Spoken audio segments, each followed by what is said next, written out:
Hello kids. As we have learnt in the last class that sentence has two parts, subject and predicate. So what is subject? Subject tells us about what and whom.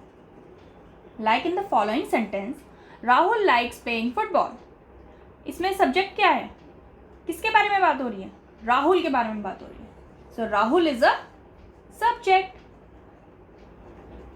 And what does he like? He likes to play football. उसे football खेलना अच्छा लगता है, तो उसके जो action है वो हुआ predicate. One thing to always keep in mind is that verb will always come in the predicate. Like in this sentence, likes is a verb and it will always come in the predicate. Now let us see some example.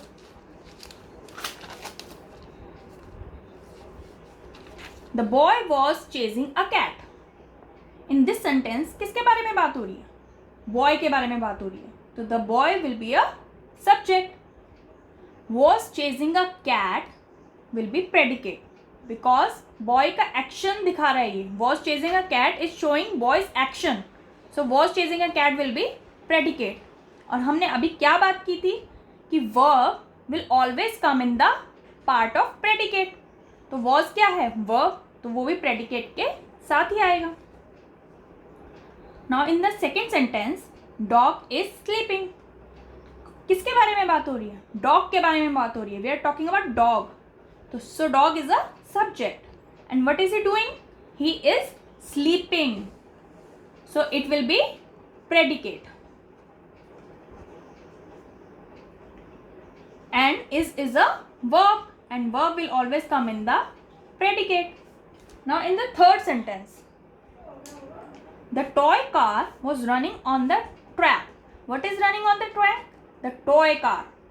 Track पे कौन run कर रही है? Toy car run कर रही है. किसके बारे में बात हो रही है? टॉय कार के बारे में बात हो रही है. तो so toy car is a subject. Was running on the track. क्या कर रही है वो? क्या एक्शन हो रहा है? ट्रैक पर रन कर रही है. रन कर रही है तो एक्शन किस में आएगा? प्रेडिकेट में आएगा. और ये बात मैं बार बार आपको बता चुकी हूँ. वॉज इज अ वर्ब और वर्ब हमेशा प्रेडिकेट का पार्ट होता है. A bird flew over the sea. Bird क्या कर रहा है? किसके ऊपर फ्लू ओवर कर रहा है? सी, समुद्र के ऊपर उड़ रहा है. तो बात किसके बारे में हो रही है? बर्ड के बारे में बात हो रही है. तो बर्ड क्या हुआ? Bird is a subject. क्या एक्शन कर रहा है वो? सी के ऊपर उड़ रहा है, तो उसके एक्शन क्या हुआ? Predicate. And flu is a verb, और वर्ब तो हमेशा प्रेडिकेट का ही पार्ट हो, हमेशा, ऑलवेज. तो दो पॉइंट आपको हमेशा माइंड में रखने हैं. Predicate always includes the verb. Predicate में हमेशा जो सेंटेंस का वर्ब होगा वो हमेशा प्रेडिकेट का पार्ट होगा. And the subject may have only one word और मोर देन वन वर्ड. जो सब्जेक्ट है वो एक वर्ड का भी हो सकता है, like in the second sentence dog, और मोर देन वन वर्ड भी हो सकता है, जैसे a bird, two words are there. The toy car, 3 words are there. So it can be one word और it can be more than one word. ये दो बातें आपको हमेशा याद रखनी है. Let us see some more example. Now in the first sentence the bird is flying. अब आप खुद से सोचिए किसके बारे में बात हो रही है? बर्ड के बारे में बात हो रही है. किसके बारे में बात हो रही है? बर्ड के बारे में. तो बर्ड क्या हुआ? सब्जेक्ट. बर्ड क्या हुआ? सब्जेक्ट. और बर्ड कर क्या रहा है? एक्शन क्या है उसका? फ्लाई कर रहा है. तो ये क्या हुआ? प्रेडिकेट. और ये हमें हमेशा याद रखना है, जो कि वर्ब है, वर्ब हमेशा प्रेडिकेट का पार्ट है. इसमें वर्ब क्या है? इज है. इज किस में आएगा? प्रेडिकेट में आएगा. So is flying will be predicate. Now look at the second sentence. Ram is an intelligent student. तो इसमें किसके बारे में बात हो रही है? राम के बारे में बात हो रही है. Who is an intelligent student? Ram is an intelligent student. तो राम क्या हुआ? Subject. राम क्या हुआ? Subject. और उसके बारे में क्या बात हो रही है? सब्जेक्ट के बारे में क्या बात हो रही है? कि वो एक इंटेलिजेंट स्टूडेंट है. तो ये क्या हुआ? प्रेडिकेट हुआ. और इज जो कि वर्ब है हमेशा प्रेडिकेट का पार्ट होगा. Is an intelligent student. So this sentence, so this part will be predicate. Now look at the third sentence. Grandfather walks in the park. अब आप खुद सोचिए किसके बारे में बात हो रही है. ऑब्वियसली ग्रैंडफादर के बारे में बात हो रही है. तो ग्रैंडफादर क्या हुए? सब्जेक्ट हुए जिनके बारे में बात होती है. Who walks in the park? Grandfather. तो so grandfather is a subject. Very simple. Walks in the park, क्या करते हैं वो? एक्शन क्या हो रहा है यहाँ पर? क्या करते हैं? पार्क में चलते हैं. तो वॉक क्या है? वर्ब है.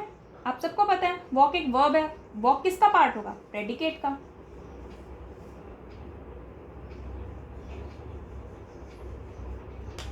Now look at the fourth sentence. The teacher sings well. किसके बारे में बात हो रही है? Who sings well? The teacher.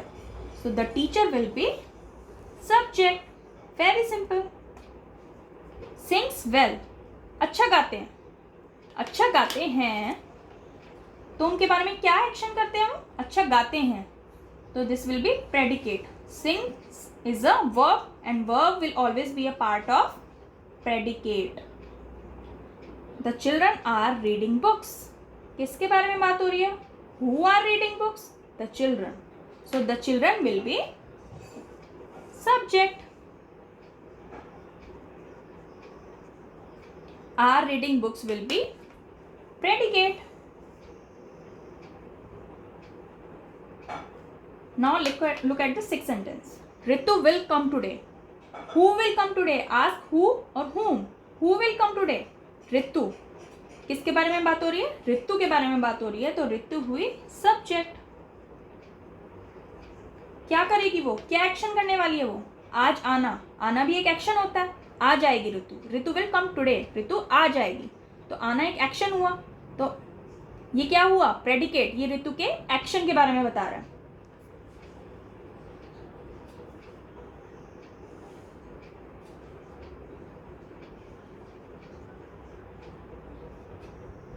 Now look at the seventh sentence.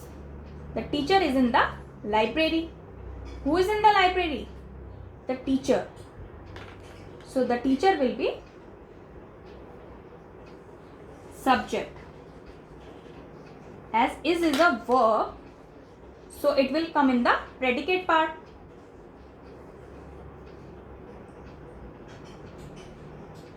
Now kids, these three sentences will be, you should attempt these sentences first, then I'll tell you the answer in the next video.